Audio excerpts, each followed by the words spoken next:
Well, I've been in the industry now. This is my 24th year. I've won 12 championships as a pro since I turned 16, 12 junior championships. So I've been in the sport a long time. Well, you have achieved quite a lot in a small period of time. What do you put that down to? Is that just a relationship between yourself and Kawasaki or Kev? How does that come about? We started 3 years ago now. At the start of 2007, I lost my ride with Yamaha, and I actually went along to see my boss now, Kevin Crutcher, and we sat around his table and we threw some ideas up, and I said, you know, I need a change. Let's do something here. And in the 2.5 years we've been going now, it's like it's got to the stage it is. So it's really big. We're trying to get it bigger and trying to set I guess a different level for everybody else. Mate, I love speed. I love racing. I love competition. It's just what I love. So I hooked up with Troy, and this is what we've got.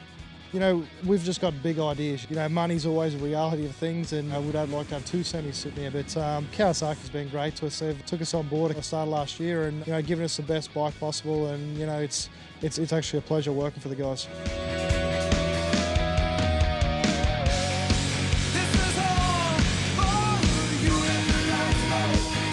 Now, mate, you're a breath of fresh air, there's no doubt about it. You've just got a big semi. You really made this thing very, very professional in a small amount of time. Was that the plan when you started 3 years ago?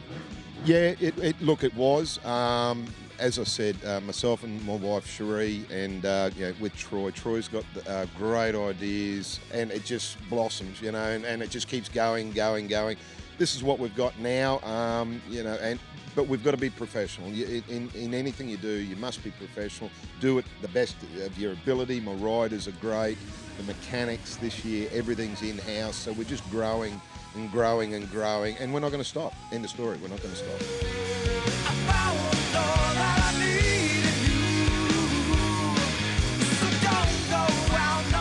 It's definitely difficult. You know, in 3 years, you know, I have learned a lot. You know, I've made a lot of mistakes. I've learned from my mistakes, and I keep going. You know, I'm not going to say right now that I'm perfect at my job. You know, because at this point I still do race the Supercross at the end of the season, so I have to step back from what I'm doing and you know, move into the manager role at the end of the year. So you know, for me, from being a rider where you just go and you use all the equipment, you wreck all the equipment, you bring it back, and you know, you expect your mechanics to do it. Now I have to learn the other way, and you know what, guys, respect your stuff. Let's look after it, and let's try to get the long life out of it. You're also racing and managing. How hard is it to line up, because you do have two pro open riders, how hard is it to line up next to them and not give them any advice, or do you give them advice? You know, that conversation actually came up with me and Cody Mackey this week, actually. You know, he said to me, you know, I'm going to have you covered in Supercross. I said, you know what, mate, you know, hopefully I've trained you well enough to beat me in Supercross. And, you know, that's my deal. You know, this year is going to be my final year, and you know, I've got to train these guys. I've got to train them to be able to beat me. If they can't beat me, well, you know, maybe I shouldn't give up. But I know as a rider what I've had to do in past championships, and I know how I react. But learning how another rider reacts and how another rider likes to be talked to, and like, you know, when they're on the start line, what they want told to them, and things like that. You know, that for me is a big challenge. I enjoy doing it. You know, I really enjoy working with the riders and you know, making them feel good about themselves and win races. It's the way, it's the way, it's the way.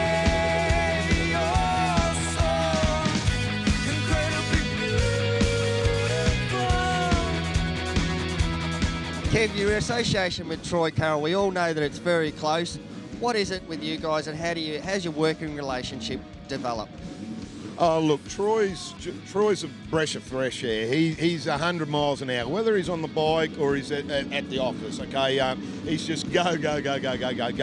So that's why we're such a good team, is because he's got the go. Troy speaks to the riders every day. I then speak to Troy probably 4 or 5 times a day, and just to oversee everything. And next year he will, as I said, he's retiring. His role will be day-to-day running of the team as full manager, you know, speaking to Ian, working with Ian every day, ordering of gear, accommodation. It all takes a heck of a lot of time, and that's what his job will be next year.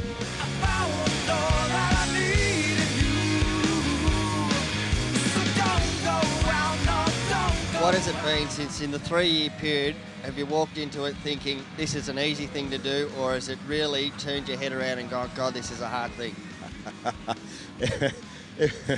Every time it rains, I think, what am I doing? Because the mud, the sloshing, the losing of the shoes, the slipping over, Supercross in front of 27,000 people, slipped over on me butt, you know, and everybody cheered, and I thought, I was hoping nobody saw. But, you know, hey, I do love it. I do love it. My parents say to me, what are you doing? Reason being is I never grew up on a bike. I've never ridden a bike in my life. And as I said, now I own one of the biggest racing teams in Australia.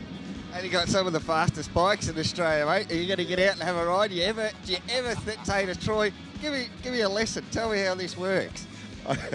I think I'd kill myself, to be honest. Babies, these puppies, the 450 Kawasaki's and the 250 Kawasaki's are absolute rockets, and they're great bikes.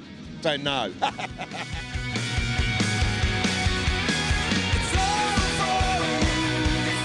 You know, I want to take my team, I want to take younger riders with myself and Kawasaki and make champions out of them like I did, and you know, hopefully they can win as many championships as what I did. You know, it's a great thing. I love the sport. I want to be in it for years to come, and you know, with what we've you know, achieved right here now, I think we can do it.